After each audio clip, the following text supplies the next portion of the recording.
Jadi penguatan SDM tidak hanya bicara bahwa mereka mampu melayani, tapi mereka juga harus punya hospitality, punya humanity, punya helpful, punya powerful untuk memberikan bantuan, dan mereka juga harus diberikan bimbingan terkait leadership, kepemimpinan, serta seluruh petugas itu target kami akan mendapatkan layanan penguatan layanan jemaah haji lansia. Program Cakra Panjang kita adalah menjadikan jemaah haji itu adalah jemaah haji yang mandiri. Ya, ya, ya.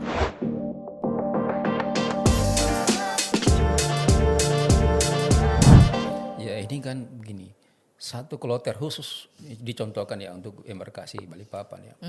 360. Kalau misalnya 360 jemaah terus petugasnya hanya 3 orang, waduh, kemarin 5 orang saja susah melayani, apalagi 3 orang. Saya bisa membayangkan begini, Mbak. Satu tim sepak bola nasional ya, yang pertandingan yang dilaksanakan di Jakarta, yang mungkin pemainnya hanya 24 orang atau taruhlah 30 orang itu panitia yang diberangkatkan itu sampai 20 orang, bahkan lebih hampir menyamai dari tim yang diberangkatkan.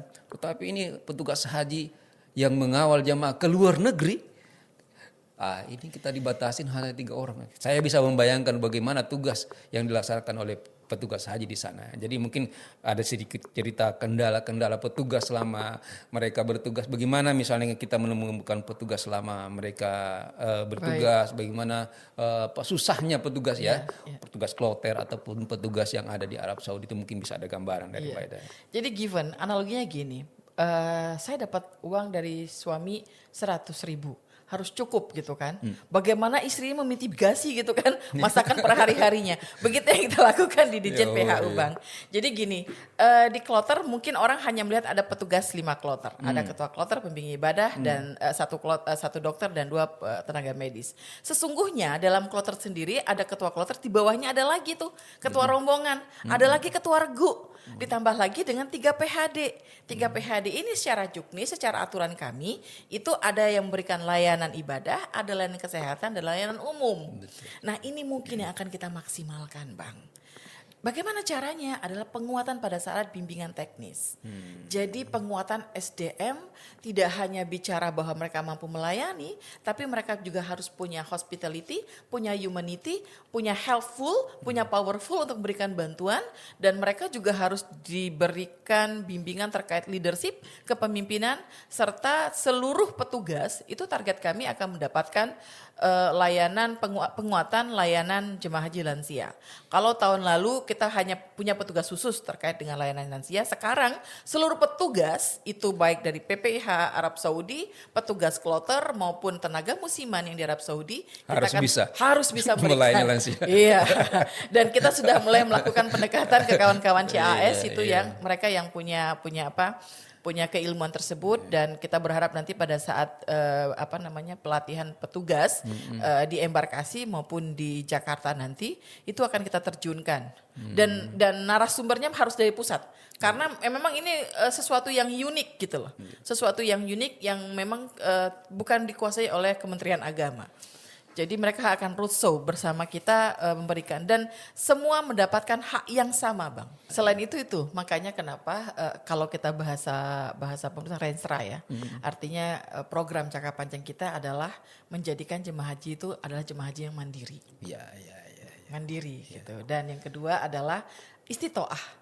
Kesehatan, istitoah kemampuan fisik mereka. Makanya kebijakan tahun, nah ini dia Bang yang harus saya sampaikan juga. Yang hasil muzakaroh kita, hasil rakernas kita, bahwa karena kemarin terdapat Astagfirullahaladzim. Sebenarnya kan kematian itu sesuatu yang pasti gitu kan ya. Tapi kan Kementerian Agama selalu harusnya tidak terjadi 840 orang meninggal gitu kan. Karena memang kebijakan tahun 2023 kemarin itu Bang Arifin adalah memberangkatkan jemaah haji lansia tanpa saringan. Karena mereka tertunda di 2022 tadi. Dan itu adalah beban moral dari Gusmen, beban moral dari Pak Hilman, beban moral dari teman-teman di JPH dan Kementerian Agama pada umumnya untuk memberangkatkan mereka. Kebijakan kita pada tahun 2024 dibalik Bang. Jadi ada 2 nih, istitoah kesehatan dan istitoah secara finansial. Nah istitoah kesehatan ini kemudian kita kembalikan kepada Kementerian Kesehatan. Itu sudah muncul itu Permenkesnya itu. Iya, benar. Nah, karena kemudian untuk itulah kita mulai dari awal sebagaimana di Undang-Undang Nomor 8 Tahun 2019 di pasal 5 bahwa salah satu persyaratan jemaah haji adalah memenuhi persyaratan kesehatan. Kemudian peraturan Permenkes nomor 15 juga menyebutkan begitu, yang artinya terukur secara pemeriksaan kesehatannya itu. Nah ini dibalik, nanti mulai dari tingkat kecamatan Bang. Jadi tidak ada lagi yang namanya cerita surat sehat dari ke puskesmas, sehat, oh nggak ada lagi gitu. Jadi mereka sudah membangun sistem, jadi mereka akan mendapat kontrol, ada beberapa penyakit yang mungkin mendapatkan pendampingan, itu antara lain paru-paru, darah tinggi, jantung dan kencing manis. Kencing manis itu apa ya? Diabetes gitu. Jadi ada 4 penyakit ini yang menjadi monitor berat dan bukan berarti mereka nggak bisa berangkat. Mereka bisa kalau mereka di-maintain kesehatannya, mereka pada patuh didampingin oleh tim kesehatan. Nah jadi dari tingkat kecamatan, kemudian kabupaten, kanwil, nah kemudian nanti lari ke pusat. Dan itu bukan by pen ya, tapi sistem yang akan memproses gitu. Ketika data ini kemudian data ini dapat tersaring yang istimewa kesehatan, kemudian ini tidak pandang lansia, tidak pandang lansia, termasuk kita yang berhak melunasi seluruh jemaah haji yang akan berangkat itu disaring dulu, tidak melihat mereka lansia atau tidak lansianya, tapi kita bicara masalah istimewa kesehatan. Bisa jadi yang usia 90 lebih sehat dibanding usia 40. Betul, iya kan? Betul. Karena usia 90 tidak punya beban pikiran, sementara yang usia 40 banyak beban pikiran. Betul. Nah, kemudian ini akan diberikan akan tersambung ke sistem kita di Siskohat. Tersambung, kemudian disitulah kita akan merilis ketika mendapat data itu, ini loh yang berhak melunasi. Yang tadi di 358. Jadi maka kita ada jemaah cadangan tadi Bang. Khawatir di jemaah yang berhak melunasi ini ada yang mereka istimewa kesehatannya terkendala. Tidak terpenuhi. Betul. Ya. Jadi memang kalau saya melihat dengan pengurangan petugas ini beban petugas itu semakin banyak, tetapi kendala dari jamaah yang kita push kepada jamaah itu mereka itu lebih kemandiriannya mungkin ya. Betul. Kemandirian untuk dia bisa akan lebih sehat ya. Dia akan lebih sehat dan kesiapan manasiknya lebih mantap sehingga mungkin petugas itu agak ringan bebannya. Betul. Mungkin ada pengalaman di tahun kemarin bagaimana melaksanakan tugas ini karena itu tadi disebutkan kemarin bukan kebablasan ya, tapi memang sudah begitu resiko kita karena lansia dari sejak 2022 dipending, 2020 21 tidak ada, 22 diberangkatkan, kemudian 2022 tidak ada lansia dan 2003 lansia dibuka. Nah ini bagaimana pengalaman menghadapi lansia? Coba ini mungkin menjadi gambaran juga bagi petugas ke depannya nih. Ternyata untuk petugas haji ini tidak boleh orang sakit juga karena akan dihadapi dengan tugas-tugas yang itu. Atau bisa jadi kalau saya udah cerita begini mereka mundur gitu kan. Aku mundur aja, aku gak sanggup. Tapi minimal ada bayangan dulu. Ada bayangan bahwa ternyata petugas haji ini begitulah petugas haji. Bukan sekedar berangkat haji terus nanti disambut dan seterusnya ya. Coba mungkin ada. Jadi gini Bang sebenarnya kalau lansia sih kita setiap tahun memberangkatkan. Artinya tidak tahun di 2023 yang membludak itu enggak. Jadi setiap operasional haji kita memberangkatkan lansia. Cuman mungkin tidak sebanyak di 2023. Angka di 2023 itu dengan pembatasan di 2022 itu angkanya sudah 66.000 dan ini benar-benar wow gitu kan. Kalau kami yang biasa main di bandara main. Karena saya anak bandara. Karena bandara itu merupakan pintu awal masuk gitu kan. Kirain main apa, main gaplek. Jadi sudah terbiasa bagi kami di luar 2023 ya Bang ya. Kami sudah terbiasa kok memandikan jemaah yang apalagi di gelombang kedua kan mereka harus umroh. Tapi saya lihat Mbak Eda kemarin ada videonya sampai nangis gimana? Kenapa kok pakai lagi acting atau lagi apa nih jadi petugas haji? Ini ada petugas haji kok nangis. Tidak ada acting di situ, tidak. Jadi benar. Nangis beneran ya? Nangis beneran. Jadi sebenarnya ketika kita mana kejadiannya tuh aja? Karena merasakan kita ikut memandikan mereka. Kita ikut kulit ya Robby.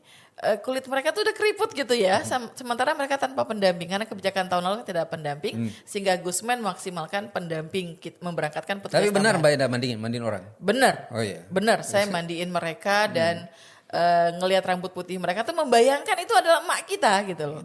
Dan bagaimana mereka supaya terlihat cantik ketika mereka umroh gitu kan, memakai baju mereka dan bahkan banyak mereka yang tidak bisa jalan bang, banyak tidak bisa jalan dan kawan-kawan lah yang menggendong memapah mereka dan jawabannya apa bagi mereka? Ya Allah nak surga buat kamu gitu. Wah, luar biasa. Jadi sebenarnya petugas haji itu kita memang didoktrin untuk melepaskan bahwa kamu bukan jenderal, kamu bukan pejabat, kamu bukan direktur, kamu bukan kasubdit, kamu bukan eselon 3, kamu bukan kapten, kamu bukan letnan, kamu bukan siapapun. Kamu bukan dokter, kamu bukan siapapun gitu loh. Kamu adalah khadimat, pelayan, tamu-tamu Allah gitu loh. Jadi lepaskan semua itu dan alhamdulillah kawan-kawan tuh memang bekerja, itulah kita menanamkan bekerja tuh dari hati nurani. Sehingga soulmate-nya tuh muncul gitu loh, soul-nya tuh ada. Bayangkan apa yang kita lakukan itu adalah orang tua kita, saudara kita, adik kita atau siapapun tetangga kita yang di situ gitu. Dan itu merupakan menjadi hal yang biasa sih bagi kami sebenarnya. Tapi gitu. kalau memang itu hal yang biasa, tapi tahun ini lebih luar biasa ya? Sangat luar biasa Sangat karena luar biasa. angka 66.000 itu Iya. bang. Jadi itu, angka 66.000 ya, jemaah 66.000 lansia itu yang. ya. Dan ya Rob, karena saya memang posisi kemarin di Wihanpul ya di Mekah dan kawan-kawan juga di airport juga banyak ini. Karena semua maaf, saya minta maaf sama sekali. Karena tanpa saringan yang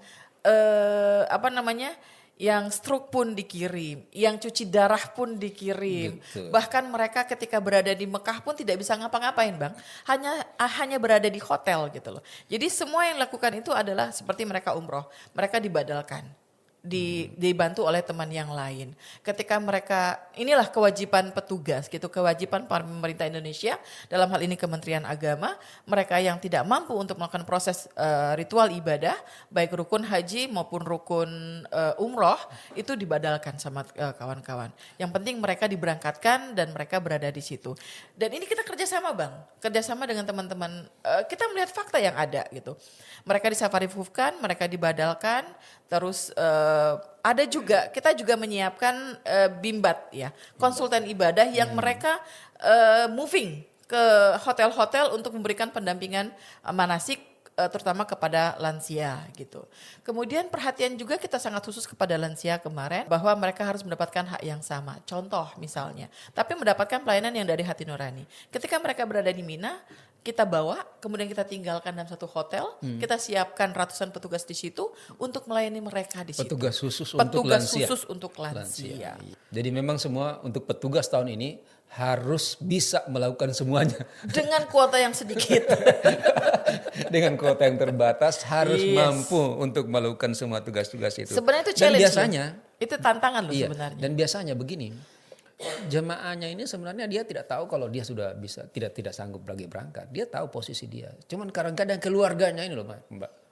Oh berangkatkan aja dia biar nanti kalau apa di sana apa ya. Jadi prinsip-prinsip ini sebenarnya apa ya untuk kita di sana agak merepotkan juga bagi kita petugas. Oh nggak ada yang merepotkan untuk layanan jemaah Pak. Karena itu surga di depan gitu loh. Iya sih surga. Tapi saya membayangkan begini, kalau kita selaku pelayan kan mungkin pahalanya di kita. Cuma kasihan jamaahnya nggak bisa maksimal beribadahnya. Betul. Seharusnya kalau dia istitoah, wah dia bisa menikmati ibadah itu dengan baik. Jadi ya itu. Ya inilah yang kemudian menjadi dilema dari Kementerian Agama sebenarnya. Satu sisi ada istitoah kesehatan, satu sisi lagi mereka udah nabung loh puluhan tahun. Betul itu gitu masalahnya. Kan? Mereka udah nabung belasan tahun. Pada saat mereka nabung daftar, itu mereka dalam kondisi sehat walafiat. Tanpa sakit. Tapi kemudian 10 tahun kemudian kesehatan menurun. Gitu kan. Kemudian makanya mereka berangkat pada saat kondisi yang tidak sehat atau kurang sehat. Tapi Bang, jadi gini. Kita kemarin agak inovatif juga gitu ya dengan teman-teman kloter, teman-teman di karena kan kebanyakan mereka yang datang jangan bayangkan mereka sakit ya. Jangan mereka bayangkan mereka adalah cuci darah, stroke, terkapar segala macam, enggak. Tapi banyak juga yang demensia. Nah, demensia inilah mereka yang demensia akut. Iya. Lari, terus teriak-teriak, bawa bendera, merdeka. Artinya kebayang di kepala mereka adalah, oh ini tahun 45 nih, hari kemerdekaan gitu kan. Terus merdeka, terus ada lagi yang sibuk, saya harus pulang karena bebek saya belum dimasukin. Oh saya harus pulang karena padi saya masih dijemur. Jadi kegiatan-kegiatan demensia ini mungkin karena mereka waktunya memang kita menghimbau untuk jemaah lansia ini ketika berada di Mekah mereka lebih baik banyak berada di hotel karena banyak faktor bisa tingkat kelelahan, mereka hilang, mereka sakit. Sebenarnya ini kalau di sisi petugas memang betul-betul petugas sudah siap dengan normalnya ini.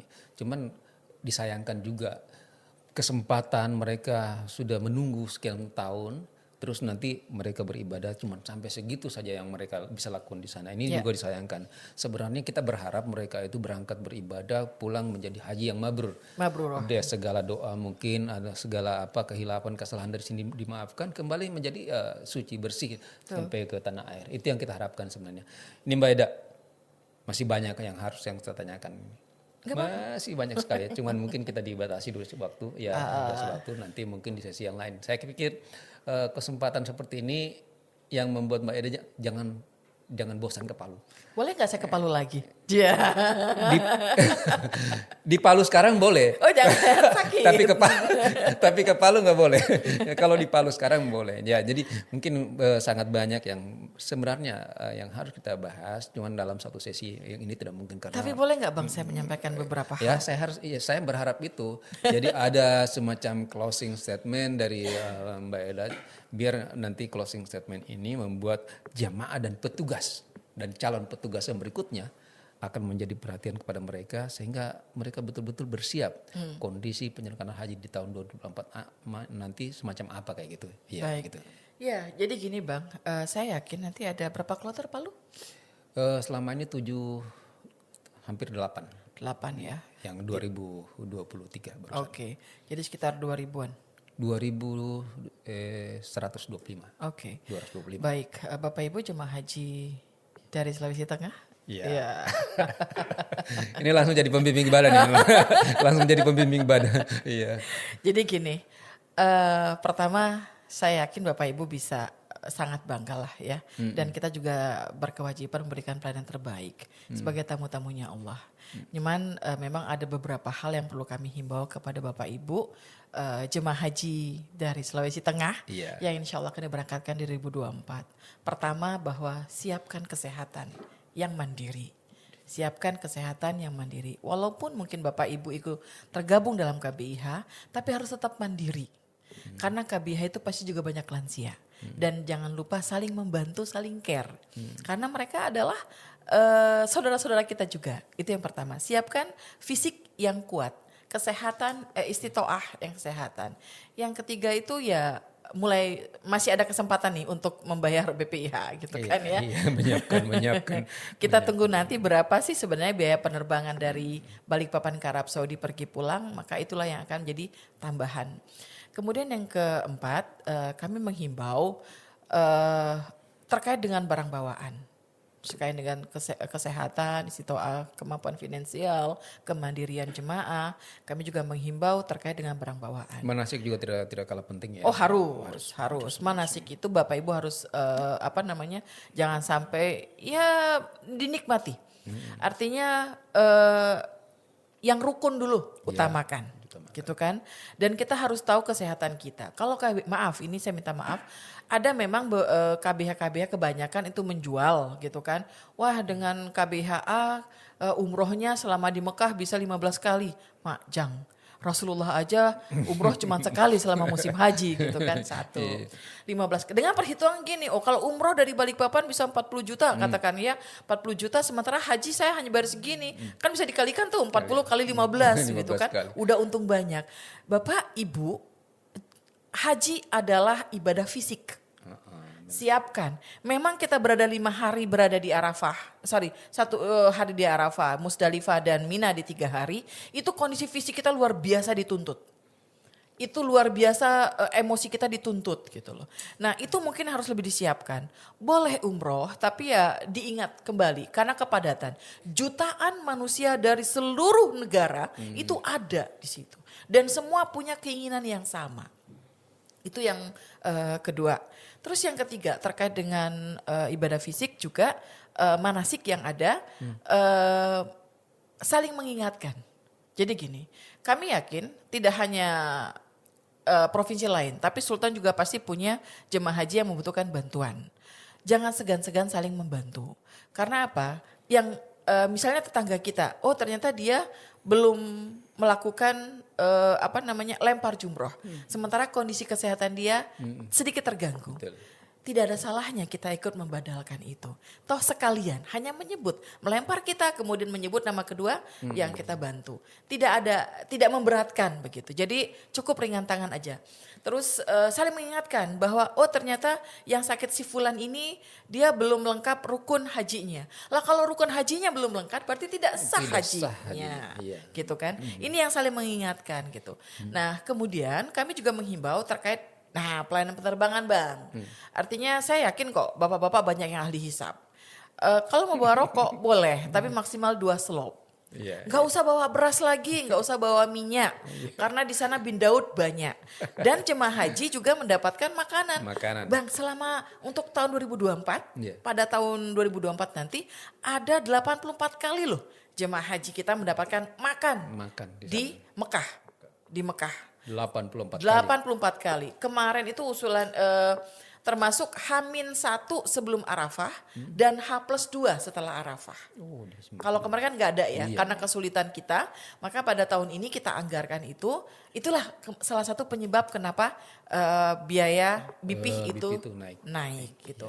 Kemudian kenapa jemaah haji itu hanya dikasih 750 rel? Kenapa nggak 1.500? Ya seperti tahun-tahun sebelumnya. Betul, karena seluruh fasilitas dan kebutuhan jemaah haji sudah kita anggarkan.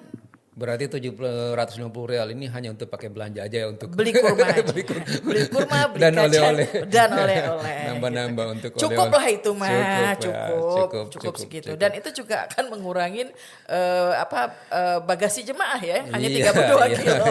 32 kilo. Terus juga mungkin yang tadi yang paling penting juga perlu ditanggalkan sudah status sosialnya. Jangan lagi dibawa-bawa gitu ya. Jangan lagi dibawa-bawa supaya nanti berangkat itu seperti udah bersih ya. Benar-benar tamunya Allah. Tamu Allah. Jadi memang hadir ke sana itu ke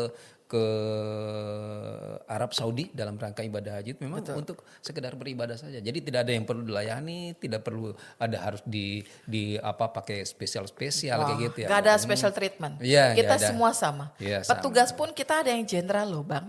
Ada yang jenderal, ada yang kapten, ada yang letnan, ada letjen. Jadi levelnya juga ada dokter, ada spesialis. Jadi bahkan wamen pun itu kita tanggalkan semua. Kita adalah pelayan, kita adalah khadimat. Sehingga pejabat-pejabat yang mungkin menjadi jemaah, dia tidak sungkan-sungkan untuk melayani sesama jemaahnya yang mungkin ada penjual di pasar. Dan juga penjual di pasar tidak juga sungkan-sungkan bisa berteman sama pejabat yang sebagai jemaah dalam kloter. Ya, saya kira itu mungkin yang Ada lagi nggak tambahan untuk closing? Sekarang ini dengan kondisi Palestina, ini informasi ya. Tidak sembarangan berfoto dengan menggunakan simbol-simbol tertentu. Tidak hanya Palestina. Seperti tahun lalu ada yang foto dengan wayang di depan Ka'bah, itu 3 minggu masuk. Kemudian ada foto dengan masuk di pesantren sana betul, ya. Di pesantren sana. Di pesantren di sana. Terus ada juga yang bawa gambar seseorang pilkada gitu kan, atau bendera-bendera partai. Tolong semua itu ditinggalkan. Jadi di sana itu benar-benar fokus. Termasuk juga bendera-bendera KBU. Betul, bendera-bendera KBU. Mohon maaf nanti pada saat di Arafah dan di Mina itu terpaksa kita tanggalkan, kita lepaskan karena memang itu dilarang oleh pemerintah dan semua sama. Tidak ada treatment khusus untuk KBH khusus atau untuk orang-orang khusus. Tidak ada treatment khusus. Jadi kami menghimbau untuk jangan lebay deh selama di Arab Saudi. Fokus deh untuk benar-benar beribadah. Sayang kalau kita sudah waiting sudah menunggu belasan tahun gitu kan, tiba-tiba akan hancur dengan kondisi-kondisi yang memang karena emosi kita, karena keegoisian kita gitu. Saya kira luar biasa ya pertemuan kita hari ini.